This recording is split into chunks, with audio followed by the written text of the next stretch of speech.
여러분 혹시 지금 소리 들리나요? 무슨 소리가 들려요? 한 번만 더 귀를 쫑긋세우고 한번 들어보세요. 무슨 소리일 것 같아요? 와, 친구들 대단해요. 맞아요. 누가 울고 있는 거예요. 여러분, 누가 울고 있을까요? 바로 우리가 오늘 볼 예레미야라는 선지자예요. 그러면 여러분, 왜 예레미야 선지자가 울고 있는지 한번 우리가 살펴볼 건데요. 여러분, 그런데 예레미야 선지자가 울고만 있는 게 아니었어요. 예레미야 선지자가 울면서 하는 말도 있었어요. 그것은 바로 이거였어요. 돌아오시오. 하나님께로 돌아오시오. 하나님의 백성이 하나님께로 돌아와야 돼요. 여러분, 왜 예레미야 선지자가 지금 사진에 보면 여러분 사람들이 하나님께 예배드리고 있음에도 불구하고 왜 울면서 하나님께로 돌아오라고 했는지, 오늘 도대체 하나님 나라인 남유다에 어떤 일이 일어나는지 다 함께 말씀 안으로 들어가 봅시다.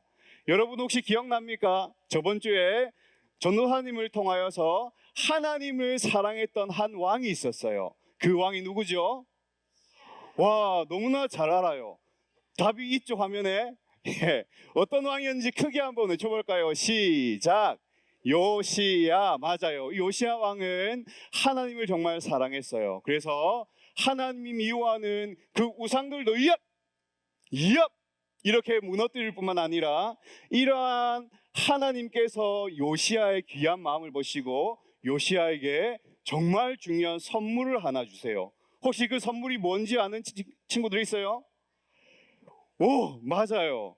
하나님의 말씀, 율법책을 하나님은 요시야에게 발견토록 해주세요. 그리고 이 말씀을 읽은 요시야는 너무나 기쁜 나머지, 이 말씀이 너무나 귀한 나머지 요시야 왕만 읽는 것이 아니라 이 말씀을 지금 어디에서 읽고 있어요? 맞아요. 온 백성들 앞에서 말씀을 읽고 나누며 우리는 하나님의 백성으로 부름받았어요. 하나님을 사랑하고 그 하나님을 예비하고 하나님의 말씀에 순종하며 우리는 하나님 나라의 백성으로의 그 마음을 지켜야 해요. 이렇게 요시야 왕은 백성들을 하나님의 길로 인도하는 참 귀한 일들을 했어요. 그런데 여러분, 문제가 생겼어요.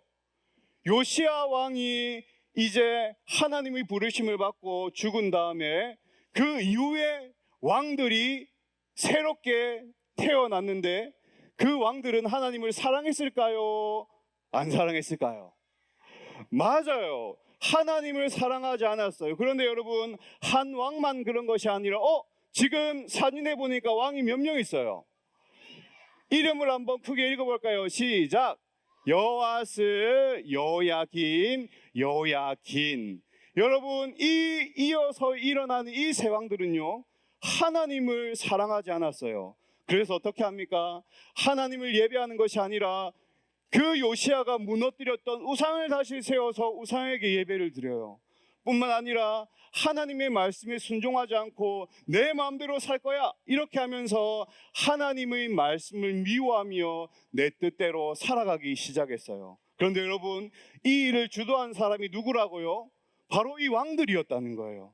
그러니까 예레미야 선지자를 하나님께서 이 하나님의 백성 가운데 부르시면서 예레미야 선지자에게 이야기한 거예요. 예레미야야, 가서 이 왕들에게 하나님을 사랑하라고 그렇게 왕들과 백성에게 외쳐라. 그리고는 여러분, 예레미야는 눈물 흘리며 외치는 거예요. 돌아오시오, 돌아오시오.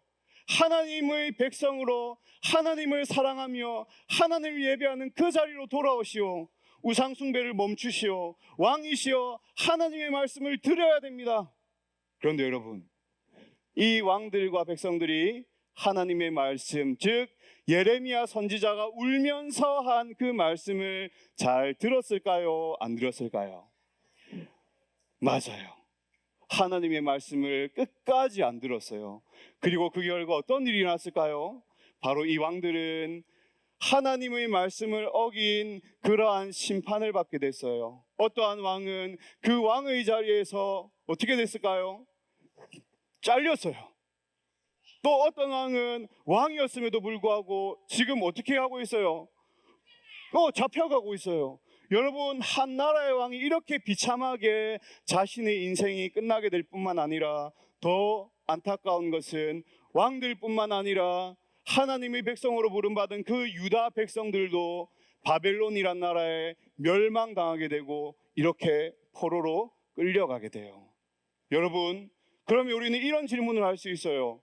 왜 예레미야 선지자가 눈물로 하나님께로 돌아오시오, 하나님께로 돌아와야 됩니다라고 그렇게 호소했음에도 불구하고 왜 왕들과 백성들이 하나님께 돌아오지 않았을까요? 왜 그럴까요? 왜 그럴까요? 바로 이것 때문이었어요. 왕들과 하나님의 백성들이었지만 진짜 그 마음 안에 주인은 누구였다라는 거예요? 나였다라는 거예요. 나는 하나님의 자녀로 부름받았지만 내 주인은 하나님이 아니야, 나야. 왕들은 더했어요. 내가 이 나라의 왕인데 누구 뜻대로 하란 거야. 내 마음대로 해야지. 내가 행복해야지. 내 뜻대로 사는 것이 가장 좋은 것이야. 우상숭배 마음껏 해. 너희들 즐겁게 살아. 이것이 우리가 행복하게 살 수 있는 비결이야. 뭐예요? 하나님의 백성이지만 그 마음에 하나님을 왕으로 모시지 않고 나를 왕으로 모셨던 거예요. 여러분, 그런데 이것을 성경에는 뭐라고 이야기하고 있는지 알아요? 내가 왕이야. 내가 행복해야 돼. 내가 최고야. 바로 죄라고 해요. 목사님 따라해 볼까요? 죄. 여러분, 죄는 그냥 나쁜 일을 저지르는 그것이 죄가 아니에요. 물론 그것도 죄지만 그것은 죄의 진짜 조그만 거예요. 죄는 마음 가운데 하나님이 아닌 내가 주인이라고 생각하고 내 마음대로 행동하고 내가 행복한 대로 살려고 하는 그것이 바로 죄라고 성경은 이야기하고 있어요. 여러분, 그러면 목사님 질문해 볼까요? 저와 여러분은 죄인일까요? 죄인이 아닐까요? 다른 질문 해볼게요. 여러분은 이 자리에 나와서 하나님을 예배하는 것이 더 즐거워요? 집에서 게임하는 것이 더 즐거워요? 여러분은 하나님의 말씀을 듣고 그 말씀에 순종하는 것이 즐거워요? 아니면 나 엄마 말도 듣기 싫어, 내가 하고 싶은 거 할 거야 하는 것이 여러분이 더 쉬워요? 어떤 게 더 쉬워요? 맞아요. 내가 하고 싶은 대로 내 마음대로 하는 것이 더 쉬울 거예요. 그래서 성경은 모든 사람이 죄인이라고 이야기하는 거예요. 그러면 여러분, 이 죄인의 결과는 어떻게 될까요? 바로 심판이에요. 우리가 방금 본 왕들이 끝까지 하나님을 무시하고 자기 뜻대로 함으로 말미암아 심판받았던 것처럼 모든 죄인들은 심판을 받게 돼요. 여러분, 얼마나 슬픈 일이에요. 저와 여러분도 죄인이라고 방금 고백했어요. 그러면 저와 여러분도 심판받아야 하는 그러한 자들이라는 거예요. 얼마나 슬퍼요. 그런데 여러분, 정말 감사하게도 그러한 우리의 죄에 대해서, 우리가 받아야 할 심판에 대해서 대신 하나님께 심판받으신 한 분이 있어요. 바로 그분은 누굴까요? 우와, 맞아요. 저와 여러분의 죄를 대신 지시고 우리가 받아야 할 그 심판을 예수님이 대신 우리의 모든 죄를 지시고 십자가에 달려서 대신 심판받으신 거예요.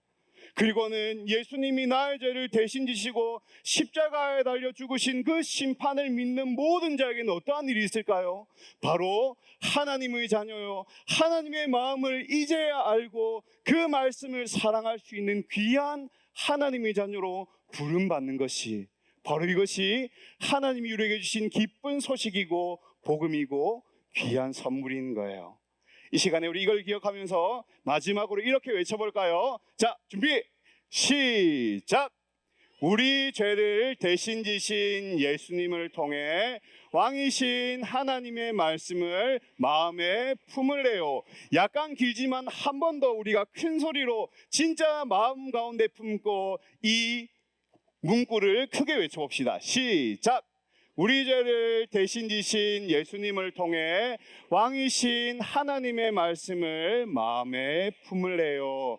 아멘. 우리 모두 예수님을 믿음으로 말미암아 또한 예수님을 통해서 주신 그 하나님의 말씀을 마음에 품고 하나님께 심판받는 것 때문에 두려운 것이 아니라 나는 하나님의 자녀야, 하나님을 사랑해, 그 마음을 가지고 하나님의 자녀로 든든히 서갈 수 있는, 우리 모두가 되기를 주님의 이름으로 간절히 축복합니다. 감사합니다.